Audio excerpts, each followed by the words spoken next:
Et nous te bénissons pour ta présence. Nous prions, Saint-Esprit, que tu prends le contrôle de ce temps. Règne et manifeste-toi encore plus davantage. Parle-nous parce que nous avons soif de t'écouter. Au nom de Jésus. Amen. Bonjour à tout le monde. On peut s'asseoir. Aujourd'hui, nous allons partir directement seulement au français. Par la grâce de Dieu, pour que nous puissions rattraper à ce qui nous concerne. Bon, ce n'est pas quand le son n'est pas là ou le guitare n'est pas là, on ne peut pas chanter ou on ne peut pas glorifier le Seigneur. Mais ce n'est pas celui qui est la louange ou donc quand il n'est pas là, que ça soit comme si c'était la mort. Amen. Donc, le dimanche prochain, on aura une réunion pour savoir comment organiser les choses et des groupes.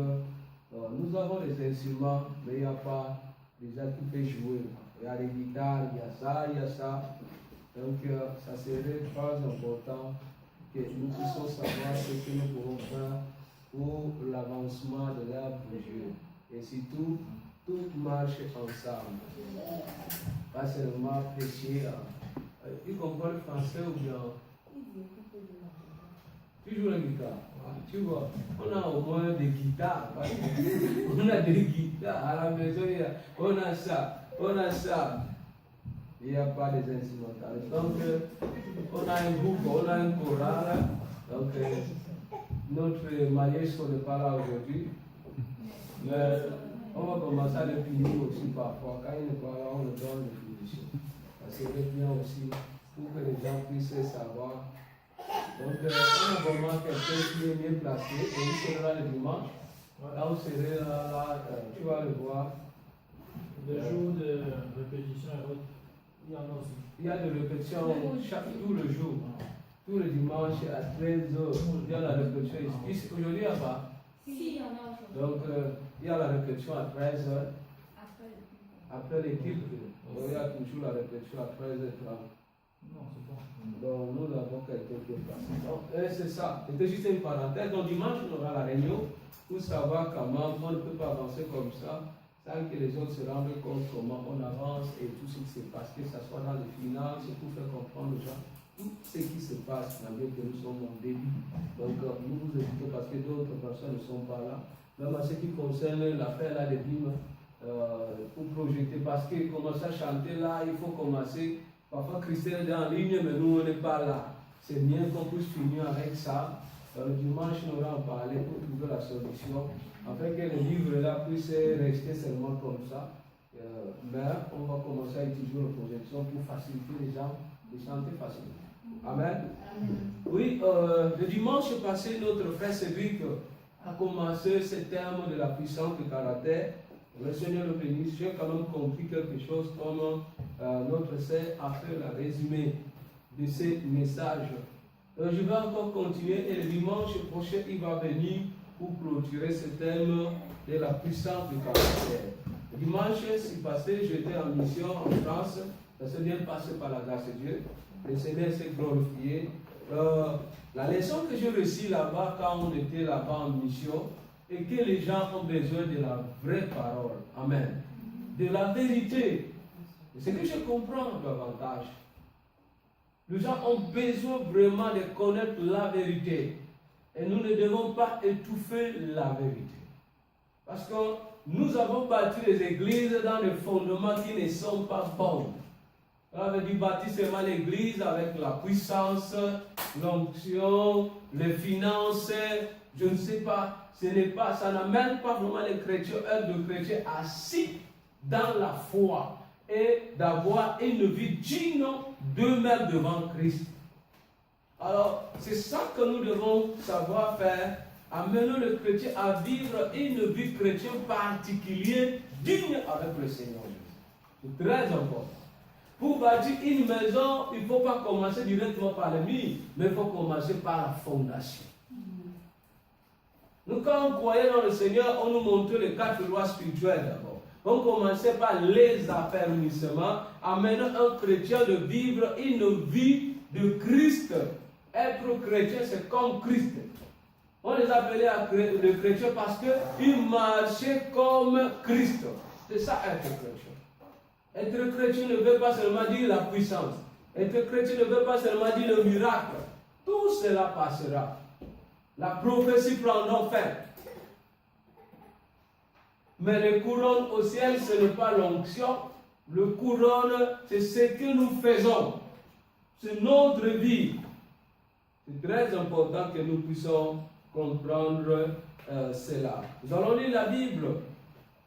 Donc, nous continuons avec ce thème que notre frère a commencé. Nous allons lire la Bible dans Galates chapitre 5, le verset 6 à 11. La puissance du caractère. C'est ça notre thème qu'on est en train de parler. La puissance du caractère. Galates chapitre 5, à partir du verset 6 à 11. Galates. Merci pour tous ceux qui étaient dans la nuit de prière. La nuit de prière vraiment était vraiment bon. Aujourd'hui, moi-même, je ne sais pas comment on filme le public. Je veux parler par la grâce de Dieu. Vraiment, sa semaine ci était trop saturée. On ne se plaint pas. On avait la nuit de prière hier encore dans le ministère ici à Nürnberg. Aujourd'hui, donc, moi-même, ça m'encourage. Ça fait longtemps qu'on sait Dieu comme ça. Tous les jours, tu prêches, tous les jours, tu prêches. C'est vraiment bon, la nuit de prière. Nous avons toujours une nuit de prière chaque mois, une fois. Donc, nous faisons cette nuit de prière à Erlangen, à l'adresse, on appelle ça quoi? L'adresse. Pardon? Äußere Burgerstraße 50. Donc, premier vendredi du mois, nous avons cette nuit de prière. Nous faisons cela une fois par mois. Tant ne fait que la nuit de prière. Donc, nous avons toujours ces nuits de prière. C'est parce que ici, nous n'avons pas trop de ressources de prière. Nous n'avons pas trop de temps de prier. Les gens sont tellement occupés. Alors, cette nuit de prière nous aide vraiment à se ressourcer. Parce qu'on commence au moins avant 2 heures, enfin jusqu'à 3 heures. Nous prions. Tu vas prier comme tu veux. Donc, nous avons ça chaque premier vendredi du mois. Nous avons ces nuits de prière. Ça fait dans le temps qu'on a commencé ça. C'était ça qui nous avait commencé vraiment, qui a fait que nous sommes là aujourd'hui. C'est cette nuit de prière que nous avons toujours. Et il y a beaucoup de gens qui ne viennent pas ici, mais ils viennent là-bas. Donc ce n'est pas une église, mais c'est une nuit de prière qui rassemble toute congrégation. Donc que tu sois où, on vient là-bas pour se ressourcer dans la prière. La puissance de caractère. Galates chapitre 5, le verset 6 à 11. Le verset 6 à 11. Je vais lire la Bible rapidement. Car pour ceux qui sont unis en Jésus-Christ, ce qui importe, ce n'est pas d'être circoncis ou incirconcis. C'est d'avoir la foi. Une foi qui se traduit par des actes inspirés par l'amour. Vous couriez si bien. Qui vous a détourné de l'obéissance à la vérité? Une telle influence vient en tout cas pas de celui qui vous a appelé. Ne dit-on pas qu'il suffit un peu de levain pour faire lever la route ou la pâte? Pour moi, voici l'assurance que j'ai à votre sujet. À cause du Seigneur, vous ne penserez pas autrement que moi. Mais celui qui penserait autrement que moi, mais c'est lui qui jette le trouble parmi vous, quel qu'en soit, il recevra son châtiment. À ce qui me concerne, frère, si je prêche encore, la nécessité m'a été imposée. Le circoncis, pourquoi continuerait-on encore de me persécuter? Car lorsqu'il y aura plus de raison de s'incisser contre le message de la mort du Christ à la croix. Amen. On est en train de parler de la puissance du caractère. Ici, c'est Paul qui est en train de parler à l'église de Galates. Avec ces problèmes qui étaient au début de la foi chrétienne, à ce qui concernait la loi, je peux dire, de l'Ancien Testament, des circoncis ou des incirconcis. Et ça continue dans le Nouveau Testament. Cela veut dire, on appelle les incirconcis, ce sont des païens. Donc, le païen, dans le terme original, cela veut dire dans le terme originaire, n'est pas ce que les gens pouvaient dire. Mais pour le juif, le païen, c'est celui qui n'habite pas en Israël. C'est celui qui habite d'autres pays. Donc, que tu sois dans le Samarie, que tu sois en Syrie, tu es païen. Cela veut dire, celui qui est hors de ce territoire qu'on appelle Israël, c'est celle-là qu'ils appelaient le païen. Parce qu'à l'époque, la loi de la circoncision était donnée aux Juifs, qu'on pouvait parler par Isaac, cela veut dire le fils d'Abraham de la promesse. Alors voilà pourquoi tous ces descendants de Juifs avaient la circoncision. Alors lorsque maintenant l'Église aussi a commencé, ils avaient ce problème en ce qui concerne l'alliance que l'Éternel avait fait avec les Juifs, qui devaient être circoncis. Alors Paul, tous les disciples ou les apôtres, quand ils prêchaient, ils ne parlaient pas ce problème clairement. Il y avait toujours, qu'on pouvait dire, de mésentente entre les Juifs et ceux qui étaient dehors, de d'autres pays qui croyaient au Seigneur Jésus-Christ. Et il leur disait toujours que ce sont des circoncis. Cela veut dire qu'ils ne pouvaient pas être ensemble avec eux. Alors Paul a commencé clairement à parler à ce qui concerne ces polémiques. Il a commencé à leur montrer que la foi chrétienne ne consiste pas à la circoncision de la chair, comme nous connaissons. Mais la foi chrétienne consiste à la circoncision spirituelle. Cela veut dire, tout celui qui croit au Seigneur Jésus-Christ, en esprit et en vérité, il est enfant de Dieu. Alors, ces gens aussi, ils étaient toujours dans la tradition juive, cela veut dire, de religieux, qui voyaient que la vie chrétienne, c'est être quelqu'un qui est religieux, être toujours là dans le synagogue, donner les dîmes, les offrandes, on te voit avec l'apparence de pudeur de la sainteté, mais tandis que ce sont des tombeaux blanchis. Et une autre phase encore pour eux, celui qui commet le péché, c'est celui qu'on attrape, cela veut dire en flagrant délit. Moi j'appelle ça, cela veut dire que les pécheurs prudents, ce sont des personnes comme les pharisiens, qui vivaient dans l'hypocrisie, mais qu'on ne les attrapait pas avec les péchés, et ils croyaient qu'ils sont dans la sainteté, parce qu'on ne les attrape pas dans les portes. Alors voilà pourquoi Paul est tenté de clarifier. Il dit ce n'est pas ça, mais plutôt c'est quoi la foi. Il dit que ceux qui sont unis en Christ, quel qu'en soit le pays, la nation, quel qu'en soit là où il peut se retrouver, ce qui concerne, ce n'est pas la circoncision, mais ce qui concerne, c'est quoi? C'est d'avoir la foi et unie. La foi qui traduit par des actes inspirés par l'amour. Cela veut dire, lorsqu'on voit quelqu'un croire au Seigneur ou quelqu'un se dit chrétien, on ne regarde pas la circoncision, mais on regarde la conduite. Une vie transformée, sa conduite qui démontre vraiment c'est un enfant de Dieu. C'est ça qui consiste que être quelqu'un qui a la foi en Christ, mais ce n'est pas la circoncision. Il dit, vous couriez auparavant bien et qui vous a arrêté? Quand je lis toujours ce verset, je comprends qu'il y a quelque chose. Ces gens, quand ils ont reçu le Seigneur, au début, ils ont commencé à marcher très bien avec Dieu. Marcher dans la sainteté, l'intégrité, laisser le comme ça, tout ce qui n'était pas bon. Au début de la foi, quand on a les ailes. Tout cela veut dire, même si on te tente, tu peux donner même d'autres l'oreille où on puisse couper. Même quand on te gifle, tu supportes. Même quand on te pince n'importe comment, tu supportes seulement. Parce qu'au début, tu as peur de pécher, tu veux donc te protéger, tu veux rester dans la sainteté, dans la marche. C'est comme ça. Mais après, je comprends que beaucoup de chrétiens, ils commencent à considérer la vie de la foi comme étant une coutume, une tradition, l'habitude. Jésus devient comme si son pote, la vie de la sainteté devient comme si c'est la vie hantée déjà.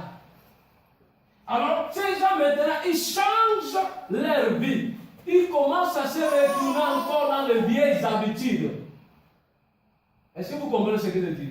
Ils commencent encore à se retourner avec les vieilles habitudes de querelles, de problèmes, l'hypocrisie, vivre encore dans les péchés. Donc, il y a beaucoup de chrétiens aujourd'hui. Au début, quand ils ont reçu le Seigneur, ils marchaient très bien. Ils lisaient la parole de Dieu. Ils ne discutaient pas avec la parole de Dieu. Ils faisaient ce que la parole de Dieu dit. Mais à un certain moment, peut-être par rapport à l'entourage ou de ce qu'ils voient ou de ce qu'ils entendent, ils disent, mais c'est quoi, on va aller avec ça jusqu'où? On rentre nous avec les anciennes ruines. Voilà pourquoi Paul dit, vous courriez si bien, qui vous a arrêté d'obéir? Vous ne devez pas obéir au Seigneur à cause des hommes, mais vous devez obéir au Seigneur à cause de sa parole. Amen. Tandis que maintenant, je parle de la fondation comme parle de la puissance du caractère. Le caractère est très important dans l'Église. Le caractère, c'est un élément irrévocable dans la foi chrétienne. Nous avons des problèmes pourquoi parfois les églises n'avancent pas, ou pourquoi il n'y a pas l'épanouissement spirituel dans la vie des enfants de Dieu. C'est à cause de leur vie. Ils viennent à l'église, mais tandis qu'ils ne sont pas encore transformés. C'est-à-dire qu'ils ont des caractères. Quand on ouvre ces caractères, c'est grave. Mais ils sont là comme étant des enfants de Dieu. Ils sont là comme étant des pasteurs. Ils sont là comme étant de chrétiens. Ils sont là comme étant des intercesseurs, de modérateurs, de chantres. Mais regarde ce qu'ils vivent. Ils ont des caractères indignes. Cela veut dire qu'on peut parler de la médisance, parler mal des autres, c'est leur travail. Le caractère indigne devant le Seigneur Jésus-Christ. Si on te dit que c'est un enfant de Dieu, c'est parce que tu le vois seulement à l'église. Mais si tu te retrouves là où il travaille, c'est grave. Si tu arrives chez lui, comment il vit, tu es perdu. Quand tu vois ces enfants, comme notre sœur venait de dire, notre caractère peut influencer même nos descendants. Quand tu agis, tu parles devant ton mari, tu parles devant ta femme, il faut savoir si tu es marié, ça influence aussi les enfants, ils ont tenté de copier. Et ce caractère va continuer maintenant à contaminer d'autres générations, même quand toi tu vas passer. Tu es tantôt de bâtir sur quel fondement? Comment on peut les retrouver dans le corps du Christ ou à l'église? Tu vas voir dans les églises, les gens parlent mal des autres. Les gens font les Congosa à l'église, critiquer les autres. Les gens sont là pour lapider les autres. Les gens n'ont pas la crainte de l'Éternel. Je vais lire un verset biblique. Psaume chapitre 50, le verset 20. On ne peut pas retrouver à une église qui veut aller très loin, qui veut faire la gloire de Christ, ce qu'on appelle ses caractères de médisance, de mal parler des autres. Psaume 50, le verset 20. La Bible dit ceci. Verset 20. Lorsque tu t'assieds avec d'autres, tu te calomnies ton frère et tu jettes de déshonorer si le Christ t'emmène.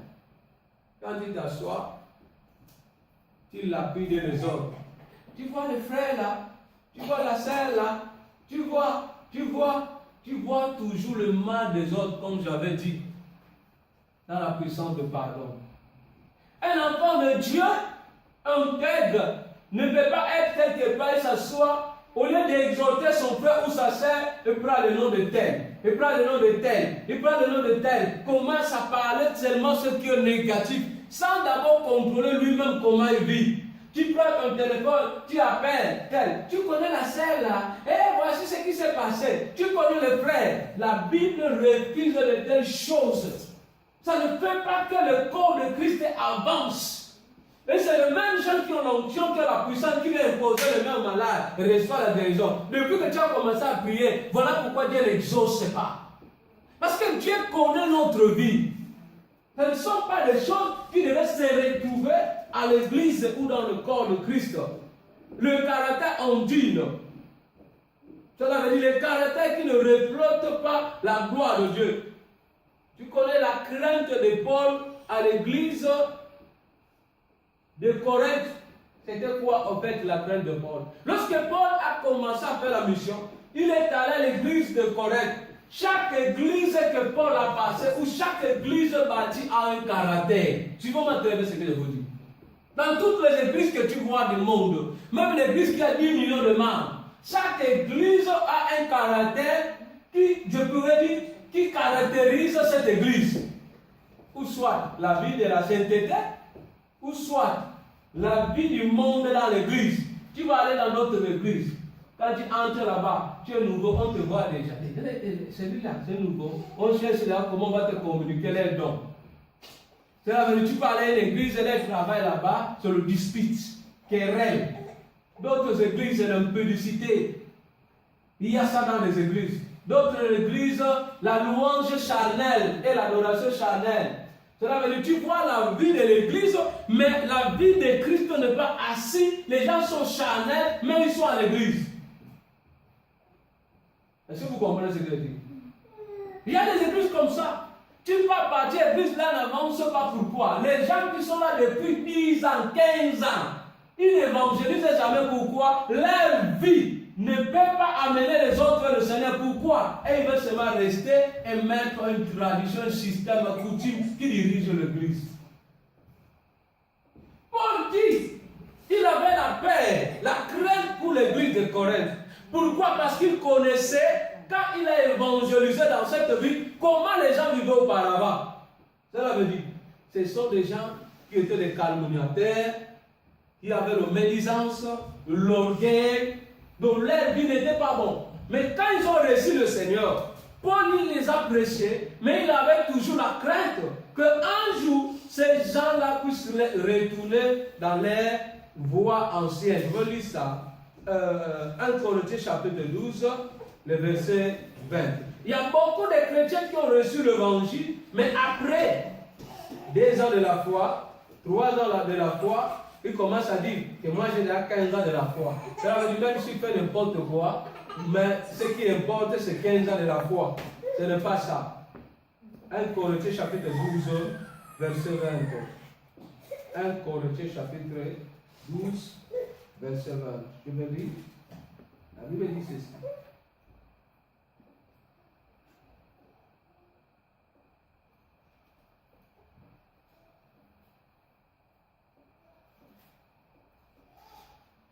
On appelle les organes sont nombreux, mais ils forment ensemble un seul corps.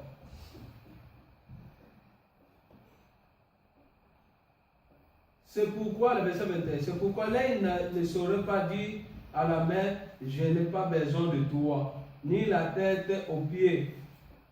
Peut dire, je peux très bien passer de vous, donc je peux bien vivre sans toi. Donc cela veut dire, à l'église de Corinthiens, il est en train de leur dire que vous êtes un corps.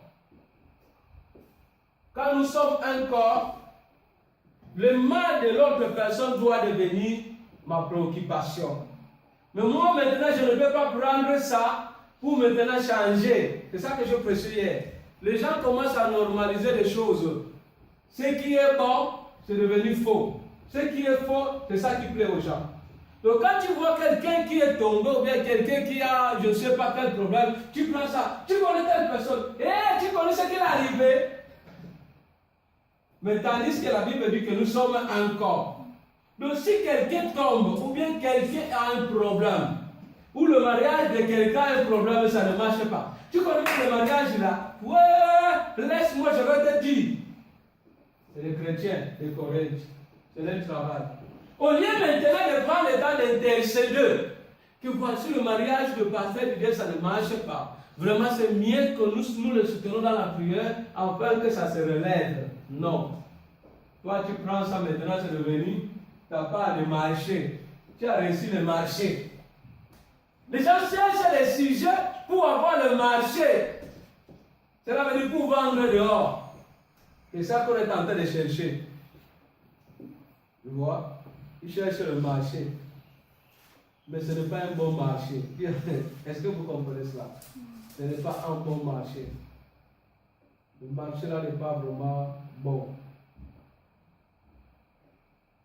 Il dit dans 2 Corinthiens chapitre 12, le verset 20. Car je l'avoue, j'ai peur qu'à mon arrivée, je ne vous trouve pas tel que je voudrais. Et que vous, de votre côté, vous ne me trouvez pas tout autre que vous souhaitez. Je crains de découvrir de la discorde, de jalousie, de la colère, de rivalité, de médisance, de commérage et de l'orgueil et de désordre. Paul dit qu'il a craint de tout ça à l'église. L'orgueil, médisance, des commérages. Au lieu que les gens cherchent le temps d'avoir comment ils peuvent avancer avec le Seigneur, mais ils sont là avec le commérage à l'église. Donc, mais si tu veux faire ça, reste pas dans le monde comme je dis aux gens. La Bible dit, venez à moi, vous tous que tu fatigués et chargés, je vous donnerai le repos. Les gens qui doivent venir vers le Seigneur, ce ne sont pas des gens forts, mais ce sont des gens fatigués. Les gens qui sont là fatigués de commérage, fatigués de publicité, fatigués de mensonges, fatigués de tout ce qui n'est pas digne devant le Seigneur, viens alors vers le Seigneur. Mais si tu es encore fort de faire le commerçants, des commérages, reste avec ça là dehors, parce que ça ne peut pas construire le corps de Christ. Est-ce que vous comprenez ce que je dis? On dit qu'il a craint de cela. Donc cela veut dire qu'ils ont changé, mais après, ils ont rentré avec cette vie. Commérage, médisance. Ils sont là pour parler le mal des autres. Rivalité. Je ne sais pas, les gens qui font le rivalité à l'église. Pour gagner quoi? Le poste. Il n'y a pas de poste au ciel. On fait quoi avec? Ce sont des choses que moi, je déteste, s'il vous plaît. Que ça ne soit pas notre partage. Alléluia. Rivalité. Si l'autre joue la batterie, l'autre il balaye, tout le monde devant le Seigneur, nous sommes la même chose. Personne ne dépasse l'autre. Il n'y a pas d'étoile qui va dire à l'autre que non, moi je brille plus que toi. Chaque étoile a sa part de puissance, de capacité. Nous devant le Seigneur, la Bible dit, dans les épaules de sacrificateur, ici il y avait 6 étoiles, ici il y avait aussi 6 étoiles. Ici aussi dans le fond, dans sa poitrine, il portait 12 pierres. Dans ces 12 pierres, c'est le symbole du peuple Israël de 12 tribus. Cela veut dire 12 tribus dans le cœur de Dieu. Personne ne dépasse l'autre. L'autre s'appelle chrysolite, l'autre s'appelle Iriel, l'autre s'appelle l'hysope, l'autre s'appelle le diamant, l'autre s'appelle l'or. L'or ne peut pas dire que moi je te dépasse, toi chrysolite. Le chrysolite ne peut pas dire à Iriel je te dépasse. C'est comme ça que le Seigneur considère les enfants de Dieu. Personne ne dépasse l'autre devant le Seigneur. Jésus te dit quoi? Que celui qui veut être plus grand, il fait comment? Qui s'abaisse. Est-ce que vous comprenez cela? Personne ne dépasse. Ce n'est pas parce que je prêche l'évangile que je dépasse quelqu'un ou je dépasse un enfant de Dieu. Devant le Seigneur, ce n'est pas ça. Ce n'est qu'un ministère particulier. Amen. C'est caractère. Quelqu'un qui dit que l'enfant de Dieu, mais il est arrogant. L'orgueil. L'orgueil. La médisance. Parler mal des autres.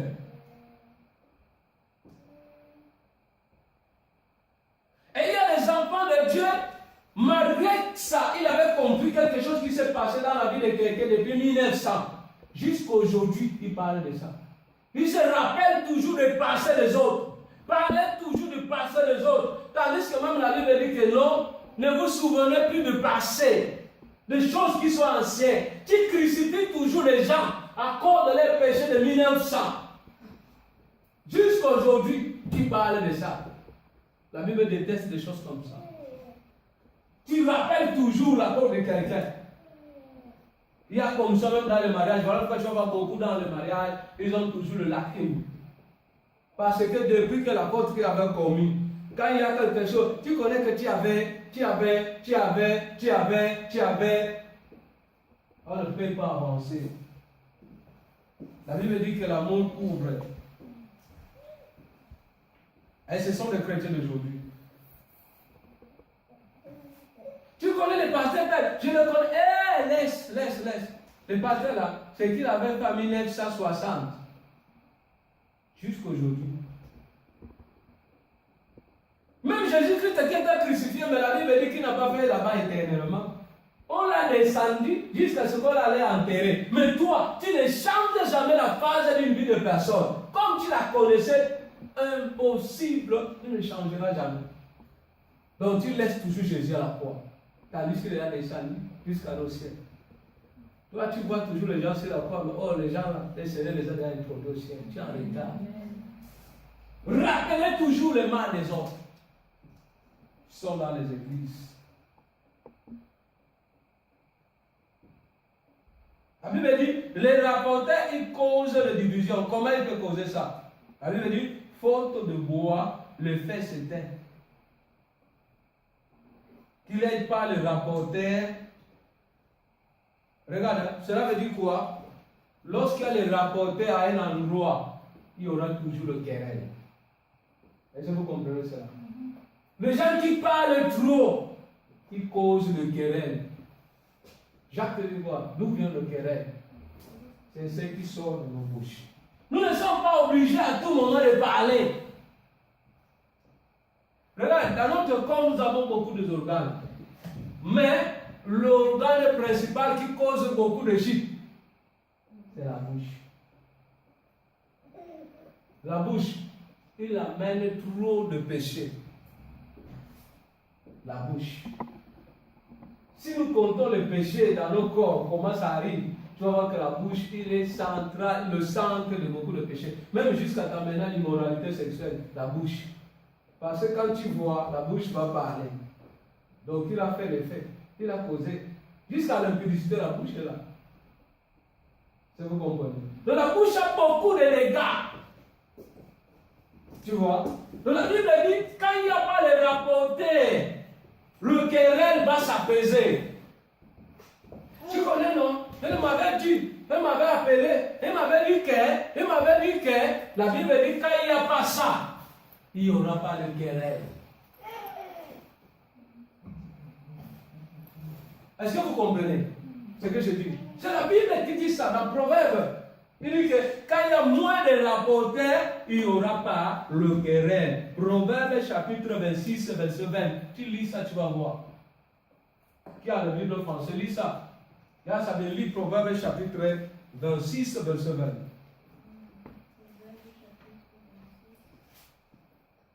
Tu vas voir? Proverbe chapitre 26, verset 20. Faute de bois, le feu s'éteint. Et quand il n'y a point de rapporteur, la querelle s'apaise. Ah! Quand il n'y a point de rapporteur, la querelle fait comment? Ça pèse. On peut allumer le feu comme ça.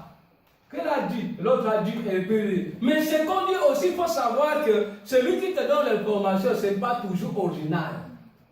Et comme toi aussi, tu t'enflammes seulement, on va voir, à l'église là, les pasteurs là, la sœur là, va me sentir, et c'est fini. C'est comme ça aussi, vous, on fait comment? On introduit le ranking dans le corps de Christ. Les enfants de Dieu, après ils vont dire, oh, loué, rapporter. Ils sont dans le corps de Christ. Ce que je dis, ce n'est pas des dates, mais c'est le fondement qu'on est en train de faire. Mais si nous voulons être une église vraie, selon la volonté de Dieu, toutes ces choses ne doivent pas se retrouver au milieu de nous. Quand on te rapporte quelque chose, comment tu prends? Tu écoutes et puis tu effaces. C'est ça un vrai enfant de Dieu. Tu n'agis pas. Mais toi maintenant, tu fais comment? Tu augmentes. Il n'y avait pas les guines à maman. Il n'y avait pas les cantas sur ça. Il n'y avait pas quoi encore? Tu mets donc, jusqu'à maintenant, ça devient la sauce de cuit, ça commence à sentir. et tu es dans ton coin. Pourquoi? Parce que les autres veulent gagner la confiance. Ce n'est pas en remportant des choses dans la vie de quelqu'un que tu vas gagner la confiance de quelqu'un. Dans la vie, pour marcher ensemble, c'est Dieu qui doit nous mettre ensemble. Ce n'est pas ce que tu dis qui va me convaincre de marcher avec toi. Mais si le Seigneur nous a mis ensemble, on va marcher.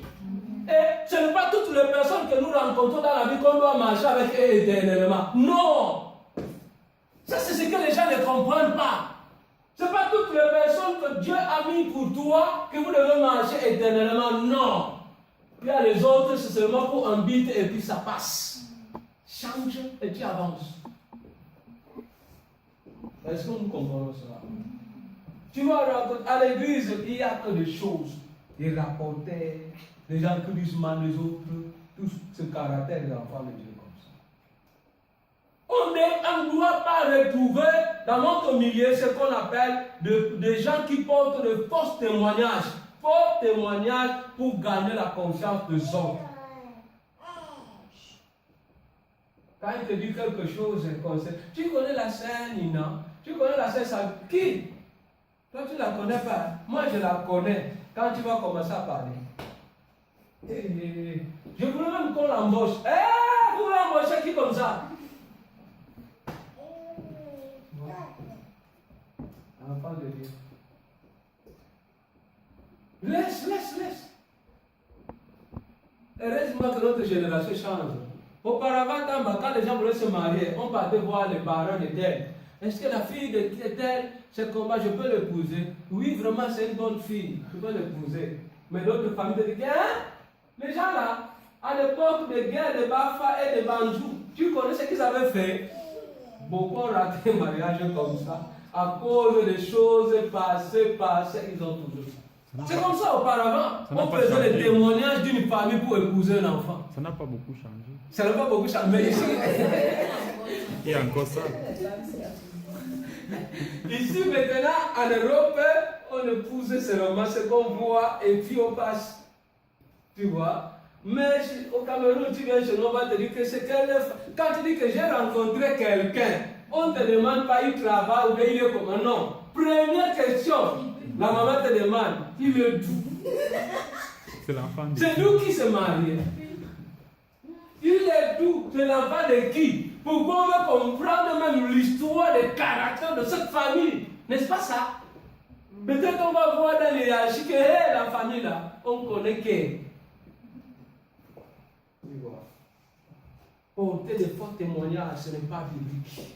La Bible dit ça dans Exode chapitre 22, verset 16. Tu ne porteras pas de faux témoignages contre ton prochain. Alors la richesse maintenant de nous, le Bamileke, c'est quoi? C'est l'hypocrisie. Ça, c'est notre richesse. Qui est incontestable, incontournable. L'hypocrisie. Tu vas voir quelqu'un qui dit, oh mon pote, on est ensemble. Mais il te ronge. Il te salit et le rien, il te poignarde. L'hypocrisie, ce sont les gens qui sont là, qui prient ensemble avec vous, qui montrent l'apparence de la pureté, mais tandis que leurs cœurs ne sont pas encore transformés. C'est comme des pharisiens. J'ai trouvé quelque chose tellement compliqué un jour. Il y avait mon collaborateur à Bafoussam. On était tous les jours dans la nuit de prière. Je faisais tout. Et aujourd'hui, on a fini la réunion, on est ensemble. Le lendemain, ils sont venus pour me faire du mal. On a écrit un journal que j'étais homosexuel, je ne pouvais pas me marier. J'avais mon partenaire et c'est mon collaborateur là. C'est avec lui que j'ai couché à l'église. Ils sont venus et tous avec mon collaborateur là. Avec le journal était sorti. Je lui ai demandé, au milieu de tout le monde à la réunion, oui, je couche avec toi. Il n'a répondu ni non, ni oui. Là, j'avais vu que nous, le bâtiment, on est fort. Pourquoi? L'intérêt était parce qu'ils voulaient prendre l'église. C'était l'intérêt. Ils voulaient récupérer l'église et moi qui étais le pasteur, on devait me disqualifier. Il n'y avait pas un moyen. Ils ont monté un coup. Et celui-là, il était mon proche à moi. Je le demande devant tout le monde. Est-ce que je couche avec toi? Il a répondu ni non, ni oui. J'ai pleuré. L'hypocrisie. Tu vois que quelqu'un avec toi, les pharisiens étaient comme ça, ils étaient des hypocrites. Et Christ a averti le disciple. Faites attention avec ces races ici que vous voyez. Les pharisiens, ce ne sont pas des gens transformés, mais ce sont des chrétiens hypocrites. Ils vous montrent l'apparence de la piété, de la sainteté, mais ce qu'ils font dans leur maison, ce qu'ils vivent, c'est grave. Ils sont là, ils parlent mal des autres. Ils cherchent à lapider les autres. Ils voient que le péché des autres, c'est eux qui sont saints, mais eux, ils n'ont pas de péché. Les autres ont des péchés. C'est mauvais. La Bible dit, si nous disons que nous ne péchons pas, cela veut dire la parole de Dieu n'est pas la vérité et la vérité n'est pas venue. Nous tous nous blanchons. Mais ne dis pas que quand notre blanche maintenant, ça devient qu'il a commis le catastrophe. Tu connais, mais si maintenant on prend ce que toi tu fais, on écrit ça, on met ça dans le canal 2, tu vas sentir. Même à l'église, si tu ne vas pas venir, c'est fini pour toi. Le pasteur dit, c'est lui qui fait ça. À l'église, vous allez tous les voir. L'hypocrisie à l'église.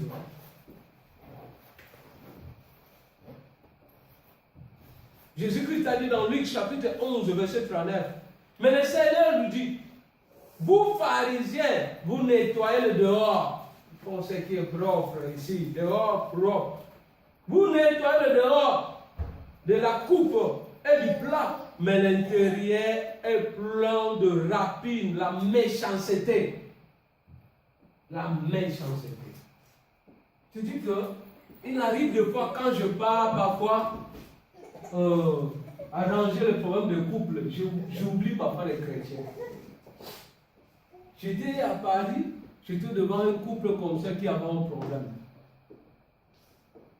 Le mari là, c'est que moi je connaissais de lui, ce n'est pas ce que j'ai vu.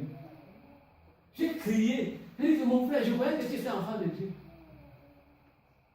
La réaction de quelqu'un qui se dit chrétien, la Bible dit, on peut se fâcher, oui, parce que la Bible dit seulement que non, ne permettez pas votre colère jusqu'à votre coucher. Mais il se fâche, quand il se fâche, la manière que le frère s'est soulevé, ce n'est que le païen qui peut agir comme ça. Je dis que mon frère, est-ce que tu comprends d'abord que tu es enfant de Dieu? Les réactions d'un enfant de Dieu doivent être différentes avec ceux du monde. Tu vas voir ça. Comment les gens sont arrogants. Tu gagnes quoi? Tu perds quoi? Quand tu es humble, cela veut dire que tu as perdu. Ou bien quand tu ne parles pas, cela veut dire que la coupe va partir. Dans le corps de Christ, les gens, on les voit comme ça. Celui-là, il a le zèle.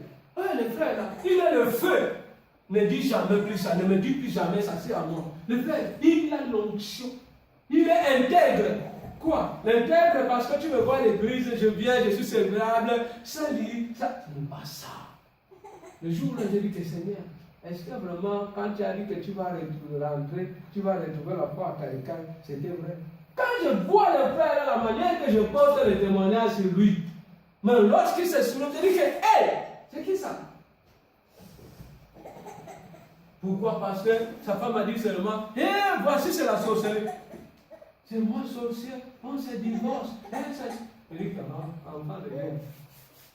J'ai dit que mon frère, lui, elle a dit que tu es sorcière. Elle a dit que ça c'est la sorcellerie. J'ai dit que toi tu es diable. Elle dit, parce que tu m'appelles. J'ai dit oui. Alors soulève encore, ajoute.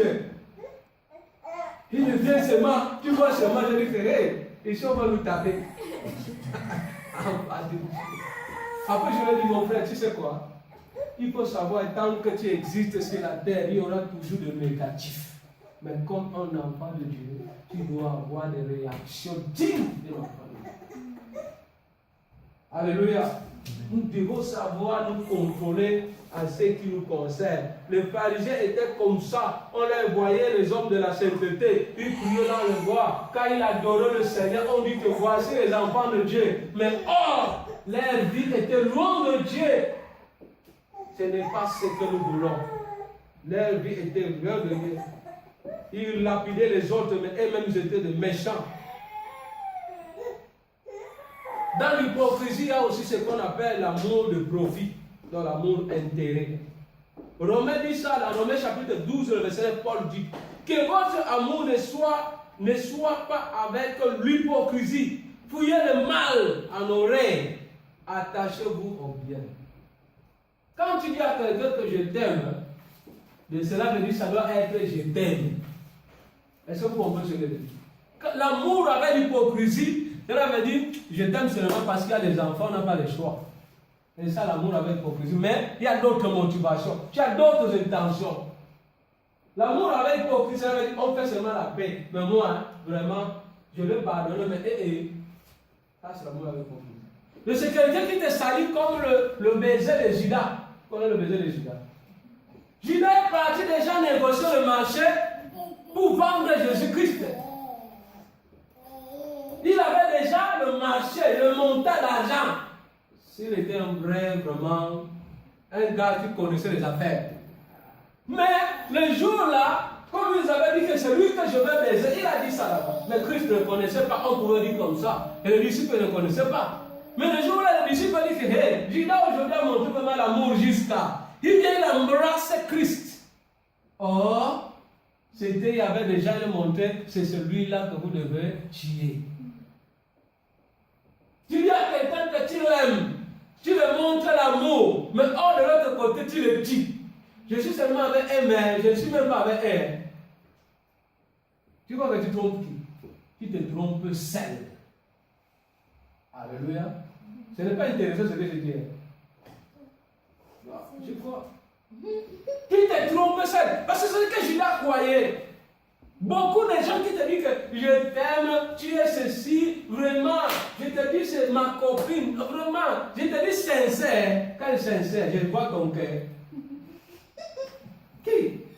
C'est la même personne là qui cherche à avoir l'information sur toi pour l'exposer de l'autre côté. Judas, c'est ça l'hypocrisie. Mais ne te dérange pas pour les gens qui sont des Judas. Leur sort, le Seigneur va s'en engager, va s'en charger d'eux. Alléluia. Amen. Parce qu'il a eu son sort lui-même. Ne cherche pas le mauvais sort toi-même. Tu vas prier le Seigneur n'exauce pas, tu cherches le démon. Nous, on est rapide de chercher le démon. Mais on n'est pas rapide de comprendre d'abord notre état d'âme avec le Seigneur. Amen. Nous avons des gens comme ça qui nous montrent l'amour, mais cet amour est motivé de d'autres choses. Parce qu'il veut avoir seulement quelque chose. Je montre à Tamba que je suis avec lui, c'est parce que je veux toujours que Tamba vienne filmer ici. Non, non. Non. Il faut être, si tu n'aimes pas quelqu'un, dis que non, moi je ne t'aime pas. Tu n'as pas péché. Tu le dis sincèrement. C'est bien. Dis que nous on est ensemble. Mais tandis que dans ton cœur, tu passes d'autres choses. La Bible interdit cela. Et la Bible dit que ça ne devait pas être au milieu de nous, les enfants de Dieu. Je dis qu'un hypocrite, c'est celui qui donne notre apparence.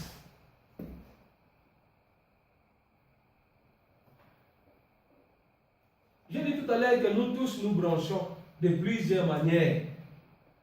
Mais la Bible dit que tous se branchent de plusieurs manières. Mais si quelqu'un ne branche point en parole, la Bible dit quoi? C'est un homme parfait qui est capable de maîtriser tout son corps. Ça, c'est la Bible qui le dit. Hein? La Bible qui dit ça dans Jacques, chapitre 3, le verset 2. Nous tous nous branchons. Il y a une différence entre la vie de la pratique de péché et brancher. Pratique de péché, c'est celui qui démène à une vie qui n'est pas bonne. Il est conscient, mais il continue à pécher, à vivre comme ça. C'est ça qu'on appelle la pratique de péché. Mais brancher, donc, comme la vie, on peut avoir des choses peut-être brusquement qui ne viennent pas sans mériter, ça arrive comme ça et on avance. C'est ça brancher. Mais la Bible dit, celui qui va arriver de ne plus broncher avec sa bouche il serait capable de maîtriser tout son corps. Il est à l'abri de beaucoup de péchés déjà. Pourquoi? Le critique ne serait plus ton partage, le mensonge ne serait plus ton partage, l'impudicité déjà, parce que tu vas prononcer pour dire à quelqu'un que non, je t'aime. Le calomnie. Il y a beaucoup de péchés qui vont quitter sur toi. Beaucoup. Avec sa bouche. Parce qu'avec ta bouche, tu peux méditer quelque chose, mais tant que tu ne prononces pas ça, ça va. Tu vas éviter le querelle avec ta bouche. La Bible dit ça. Nous devons vraiment travailler notre langue. Voilà pourquoi dans la consécration des sacrificateurs, il y avait 3 organes qu'on mettait le sang. On mettait le sang dans la bouche, l'oreille droite, l'oreille gauche, dans le pouce de la main droite. Quand on mettait le sang ici, on te dit qu'à partir d'aujourd'hui que ta bouche est sanctifiée. Ça doit dire que la parole de Dieu est parlée en langue de bon témoignage. Cela veut dire que tu ne peux plus porter de faux témoignages, de mensonges, de critiques, tout ça. Quand on dit l'oreille, cela veut dire que ton oreille aime seulement quand tu appelles « Hé mon pote, hé Marco, dis d'abord, qu'est-ce qui s'est passé ?» Ce n'est plus ton partage. Quand on dit la main c'est le symbole du travail. Cela veut dire que tes mains ne peuvent plus travailler la corruption et beaucoup de choses. Et beaucoup de péchés. Donc c'est ça. Juste un passage à ce qui concerne les caractères. Je dis que nous bronchons tous. Qu'est-ce qu'il faut faire pour avoir un bon caractère, un chrétien? Qu'est-ce qu'il faut faire pour avoir une bonne attitude d'un enfant de Dieu? Quelle est l'attitude d'un vrai chrétien? 1. Ne lis pas la Bible pour les autres. Romains chapitre 2, le verset 21 à 14. Chrétien qui a déjà acheté au moins 3 versions de la Bible, mais ça ne vaut à rien, ça ne sert à rien à lui. Il dit ça seulement pour avoir la connaissance et pour prêcher les autres, pour chasser les démons, mais ça ne travaille rien dans sa vie. Ne lis pas la Bible pour les autres. On ne prêche pas la Bible pour les autres. Est-ce que vous comprenez ce que je dis? Ça, c'est le premier attitude. Lorsque tu lis la Bible, c'est pour toi d'abord. Ça doit d'abord commencer pour toi. Ça doit d'abord commencer à te transformer avant d'aller témoigner, avant d'aller transformer les autres. Commence d'abord pour toi. C'est quand tu lis la Bible, seulement pour avoir des versets bibliques quand nous prions. Quand tu pries ici, tu nous donnes des versets bibliques jusqu'à dire hey, on a le fait. On a vraiment la connaissance. Ça n'a pas d'importance. Ce n'est pas seulement pour aller évangéliser, mais la Bible doit d'abord toi-même t'évangéliser. Ça, c'est la première chose. Parce que ici, Paul est en train de parler aux prédicateurs qui prêchent la parole pour les autres, et même dit que ne commettez pas l'impudicité. Ils sont là pour commettre, et même dit que non, ne mentez pas. Ils sont là même eux-mêmes pour mentir. Donc, c'est pour les autres, mais pas pour nous. C'est un grave erreur. D'autre là. Deuxième attitude, ne te mets pas avec celui qui cause la chute des autres. Proverbe chapitre 20, verset 19. Même la Bible dit ça dans Psaume chapitre 15. Qui pouvait demeurer dans la montagne sainte? C'est celui qui ne s'assoit pas accompagné du moqueur. Toi, tu dis que tu es un enfant de Dieu, mais tes amis, ton entourage à toi, ce sont des gens hantés, ce sont des gens en crédit, des gens qui ne partagent pas même vision avec toi, même foi. Tu vas toujours rester avec les anciens caractères. Quand tu as des amis qui t'appellent pour parler mal des autres, il faut leur dire la vérité. Ne fais plus jamais ça. Et ne me parle plus jamais de cela. Quand tu m'appelles, on parle à ce qui nous concerne. C'est ça, celui qui va être vrai. Mais quand toi maintenant tu écoutes et tu laisses la personne, tu l'encourages toujours à continuer à faire le mal. Est-ce que vous comprenez ce que je dis? C'est ça. Si tu ne dis pas à la personne, tu ne l'aides pas aussi à changer. Cela veut dire que tu es aussi la personne qui encourage le mal. Mais quand tu dis, non, ce n'est pas moi qui ai dit, ce n'est pas toi qui as dit, mais tu es là pour encourager le mal. La Bible dit, c'est mauvais. Donc je te donne les solutions. Ne te mets pas avec celui qui cause la chute de plusieurs, ou la chute de plusieurs des autres. N'agis pas avec précipitation. Jacques chapitre 1er, le verset 19. Sachez-le, mes frères bien-aimés, ainsi que tout homme soit prompt à écouter, lent à parler et lent à se mettre en colère. Il y a des choses, même si on te blesse, écoute d'abord. Mais la personne n'a même pas encore fini la phrase. Toi, comme tu es l'animatrice de chorale, tu as déjà commencé. Attends même que la phrase est finie.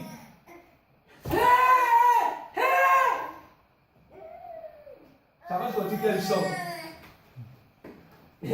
La Bible dit qu'il faut être la personne qui écoute beaucoup, mais qui parle peu, qui ne parle pas trop. La Bible dit celui qui parle beaucoup fait comment? Commet beaucoup de péchés. Beaucoup.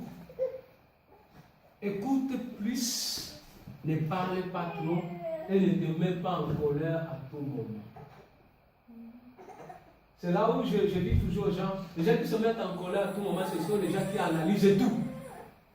Tu as dit, cela veut dire que ça signifie que... Tu commences à gonfler. Le venin va sortir. Donc il faut être une personne qui écoute plus. Il y a des autres qui t'appellent, tu as dit des choses, tu écoutes seulement, tu dis oui, ça va, j'ai compris. Et c'est tout. Tu n'agis pas et tu ne parles rien. Tu laisses ça. Et tu avances. Amen. Une autre attitude. Abandonne les vieilles habitudes. 2 Corinthiens chapitre 5, verset 17 dit ça. Vous êtes de nouvelles créatures en Christ.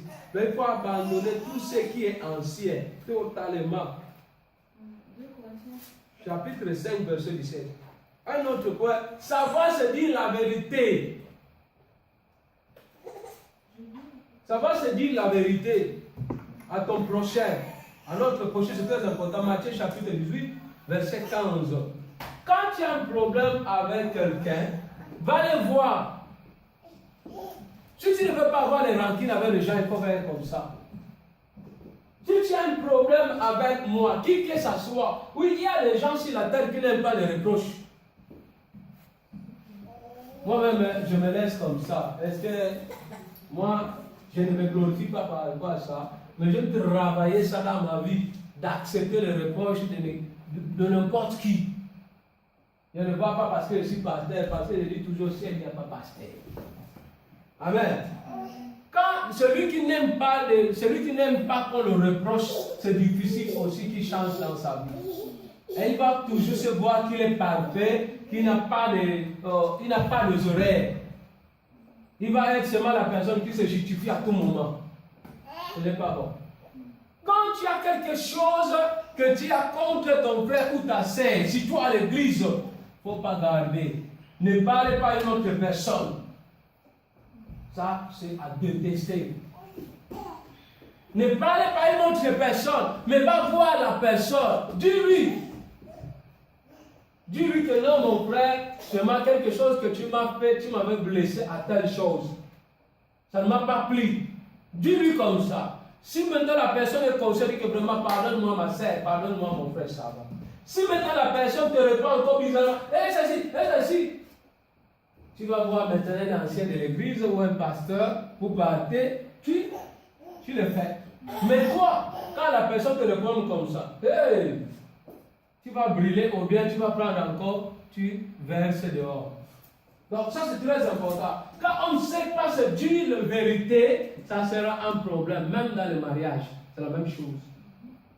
Il ne faut pas accumuler les fautes.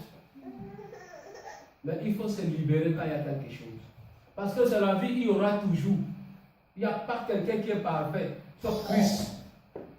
Amen. Nous devons savoir se dire la vérité dans l'œuvre de Dieu. C'est très important. Et je dis qu'avoir l'esprit de pardon. Cela veut dire quand quelqu'un aussi te demande pardon, il faut faire comment? Le pardonner et oublier et passe en avance. Il y a des enfants de Dieu qui ne veulent pas pardonner les gens. Ils sont à l'église. Septième point je limite là-bas, c'est conformer à la loi du royaume. La loi du royaume, c'est quoi? C'est l'amour. Jacques chapitre 2, le verset 8. C'est la loi que Christ avait laissée. Aime ton prochain comme toi-même. Comprends que comme toi tu as des faiblesses, ton prochain aussi peut avoir des faiblesses. C'est comme ça. Ce n'est pas la fin seulement d'écriture. Non. Moi, on m'a éduqué comme ça, mes parents avaient dit comme ça, je mangeais comme ça, je dormais comme ça chez nous. Non, ce n'est pas toujours ça. Et moi, j'ai fréquenté ceci, et ceci. Non, ce n'est pas toujours ça. Mais il faut savoir que tu as tes oreilles, l'autre aussi a ses oreilles, il faut l'aimer comme ça, aide-le seulement à vivre selon la volonté de Dieu. La Bible dit que les forces soutiennent le fait. Le caractère, c'est ça qui détruit beaucoup de églises. Remplis, mais tu vas trouver le caractère qui sont là-bas, ne sont pas dignes des enfants de Dieu. Donc, c'est ça notre message. Et je parlais de ça, de se séparer de l'entourage qui n'est pas bon. Nous devons travailler notre caractère, c'est le jour au jour. La vie chrétienne n'est pas quelque chose déjà fait, mais c'est quelque chose qui se fait tous les jours. Donc ce n'est pas un livre que tu peux acheter, la vie chrétienne, c'est tout est déjà complet dedans. Non. Mais c'est un travail que tu fais tous les jours de ta vie jusqu'à la mort. Et tant que tu n'es pas encore mort, la vie n'est pas encore finie. Tu dois travailler sur toi. Et il faut accepter le reproche, il faut aussi écouter les ordres. Il faut savoir avouer les fautes et dire pardon. Il y a des gens pour dire pardon se dit. Ce n'est pas un bon fruit, un bon signe. Quand une personne pour lui dire pardon se dit, la transformation dans sa vie sera aussi dit. Et les anciens caractères vont quitter difficilement. Parce que dans le pardon, il y a ce qu'on appelle l'humilité. Or, c'est l'humilité qui précède la gloire. Et lorsque maintenant la personne ne dit pas pardon, le diable dit que si tu dis pardon, tu n'es plus là. Donc tu n'as plus ta place, tu as perdu. C'est comme ça que l'orgueil intérieur va rester. Et tes caractères vont rester comme ça sans se transformer. Christ a accepté malgré la blessure, malgré le blessure de la croix pour nous pardonner. Nous devons savoir aussi nous pardonner. Amen. Amen. Mets-toi debout. Le caractère. Je parlais de beaucoup de choses qui ne devaient pas se retrouver dans le corps de Christ et surtout dans l'œuvre de Dieu. Des mensonges, des faux témoignages, des critiques. S'il vous plaît, ce sont des choses qui ne pouvaient jamais se faire. Quand tu as un reproche à faire quelqu'un, va le voir. Même si c'est comment, parle-lui. Même s'il est qui, s'il ne t'écoute pas, tant mieux. Mais toi, tu as fait ce qu'il fallait. Alléluia. Et d'autres personnes qui sont comme ça, la Bible dit que ceux qui font le bien continuent à faire le bien. Il y a des gens qui ne vont pas changer. Leur sort, c'est Dieu. Toi, ce que tu vas faire, passe dessus. La vie continue. Mais ne les allez pas dans son cœur. Et si vous avez compris. Parce qu'il y a des gens qui sont comme des Judas. Même s'il écoute la parole de Dieu, mais il a la mission. Et il est le fils de la perdition. Son cas va être géré par Dieu, mais pas toi. Mon problème, toi ne prends pas la place de Dieu pour gérer son cas. Et lui, là, il va partir en enfer. Ouvre la porte, fais-le entrer alors. Il faut laisser son cas entre le fait de Dieu. Alléluia. Élève ta main. Demande l'aide de Dieu. Dis à Dieu, Seigneur, je demande ton aide. Parce que je veux être selon ce que tu veux que je sois. Mais je prie que tu m'aides à changer mon caractère, à être une épouse digne devant toi pour bien marcher dans ma foi. Commence à prier au nom de Jésus. Seigneur, mon Dieu, mon roi, je te supplie enfin que tu m'aides à être une personne digne devant toi, pas à être une hypocrite, qu'on me voit avec l'apparence de la sainteté, mais je ne le suis pas. Que je ne parle pas des choses que moi-même je ne fais pas. Je te supplie, Seigneur, Dieu de foi et de bonté, nous te supplions, parce que la Bible dit que non, marcher selon l'esprit, afin que vous n'accomplirez pas de désirs de la chair. Nous te supplions afin de nous amener à être le chrétien intègre qui marche selon ta volonté et selon ta parole. Nous allons prier et que toutes sortes de caractères, que le Seigneur nous aide à travers notre bouche, afin de ne pas commettre le péché de la bouche.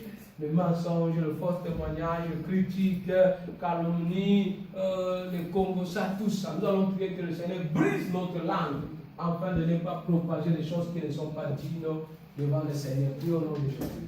Seigneur, nous te supplions, afin de nous aider de ne pas propager des choses qui ne sont pas dignes. Oh Seigneur, pour ne pas être reprochés devant toi. Nous te supplions, Seigneur, dans le nom puissant de Jésus. Amen. On peut s'asseoir plus rapidement. Nous sommes à la fin. J'ai débordé parce que je commence aussi tard. Donc, avant qu'on passe dans le moment de l'offrande, je vais donner directement l'annonce. Nous avons